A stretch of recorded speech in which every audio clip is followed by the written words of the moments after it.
Smith County, now the newest county in Southwest Virginia to become a Second Amendment sanctuary. Tonight, Bedford County became the latest place in our area to declare itself a Second Amendment sanctuary. The list of Second Amendment sanctuaries is growing tonight. Otero joined Fremont, Custer, Montezuma counties in their stance against the red flag gun bill. Washington State Police Chief wants to make his community a sanctuary city. And Tennessee counties are taking notice, with 5 in the eastern part of the state passing resolutions to become Second Amendment sanctuary counties. And the Hood County Sheriff wants to make sure the people who own firearms are protected.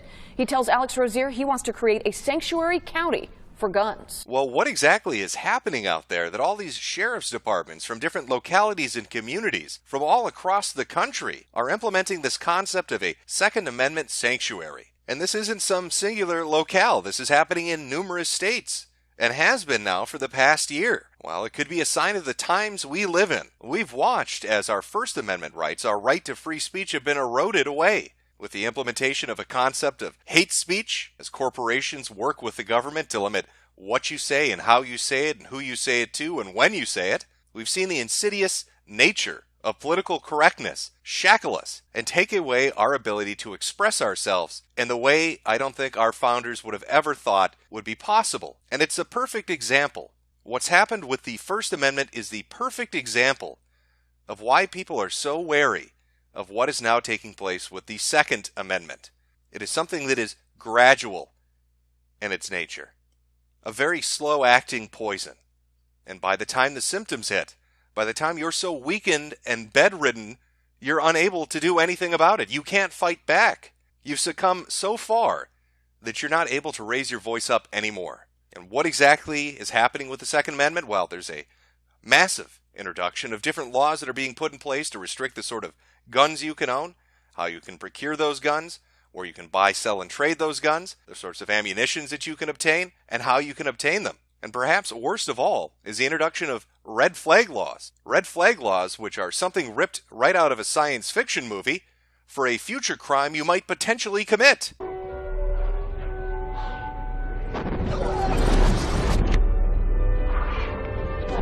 Anderson, wait! Go back, Crow. Wait! Anderson, wait! Anderson, wait! Maybe it's a loved one. Maybe it's a neighbor, a friend, a coworker. Maybe the guy at McDonald's making a burger for you just didn't like the way you looked at him. And so now here come law enforcement to take away your weapons because they need to assess if you might pose a risk. You haven't done anything yet. You haven't committed a crime yet. But they're going to take your guns anyway. And if you just so happen to get shot when they come to take your guns, well, that's your own damn fault. Police say just after 5, 2 officers tried serving an extreme risk protective order on 60-year-old Gary Willis. Police say he answered the door holding a gun, placed it down, and stepped outside to speak to the officers. Once they explained to him that he was the respondent of an order and that they would be taking his guns, he became irate, went back in the house, grabbed the gun. The first officer in the door grabbed the gun as well. They started tug-of-warring for the gun, and the suspect fired 1 shot from the gun. Luckily, that didn't hit anybody, but once that shot went off, the second officer fired his service weapon, striking the suspect. And this year-long escalation of what's going on with gun rights in America has really coalesced, and it's centered itself over Virginia, where headlines like this are now making the rounds. The law is the law. Virginia Democrats float prosecution and National Guard deployment if police don't enforce gun control. The Democratic officials which are quoted in this article are not only saying that they're going to have sheriffs fired for not following orders, that they're going to strip away the budgets of any county that refuses to oblige their gun grabbing, but they've gone so far as to say they have suggested to the Virginia governor, Ralph Northam, that he should bring in the National Guard and have them police over 75 counties. 75 counties out of the 90-plus counties in Virginia, which are refusing to go along with these new laws that are being proposed in the state right now. And this clear escalation in the rhetoric regarding the Second Amendment from all of these different bureaucrats and elected politicians who seem to believe they've been given God's divine will to protect people from themselves and strip them of their rights has really brought attention upon Virginia.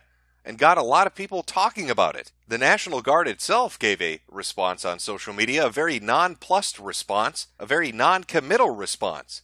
And it's easy to understand why they don't want to jump in head first when it comes to this issue.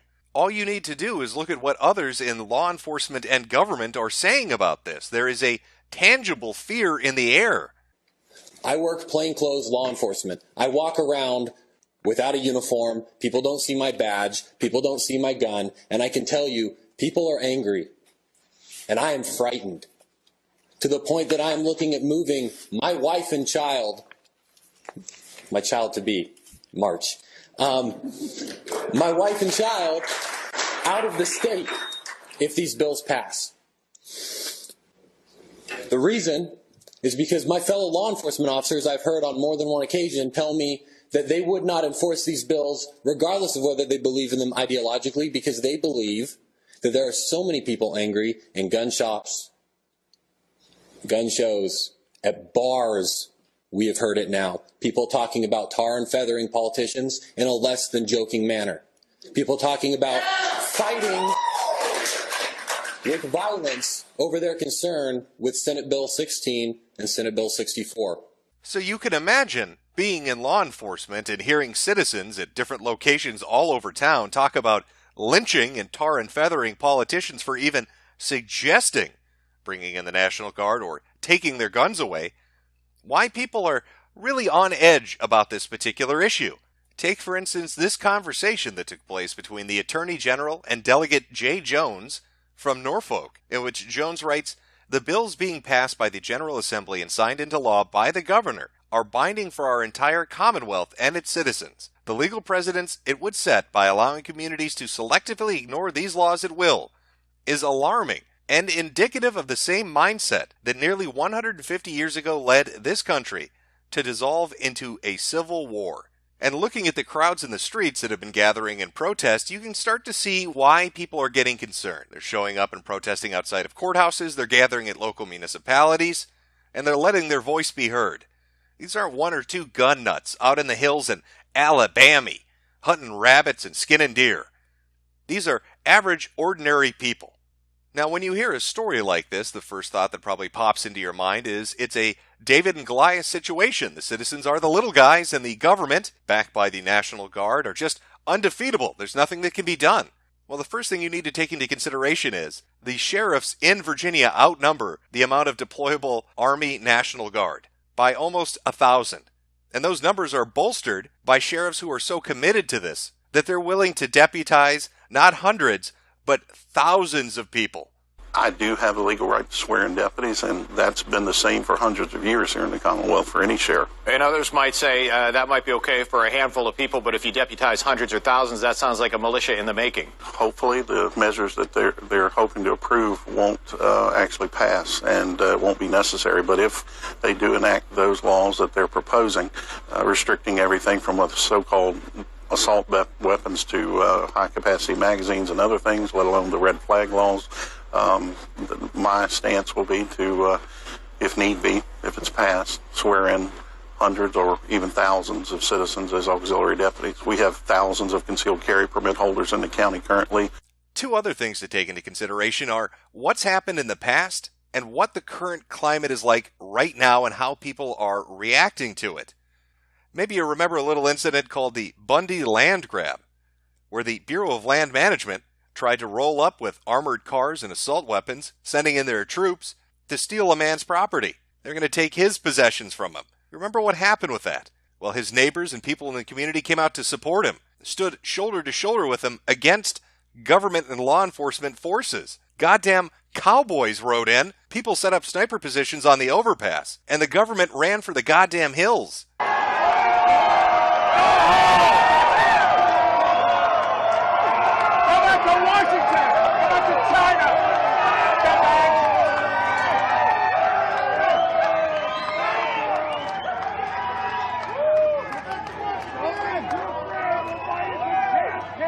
Turn your back on us, you big boys, with those big guns on you. Oh, you're so tough. You're so afraid. Look at that. What a bunch of bullies. Oh, wow. You got control back with the rock.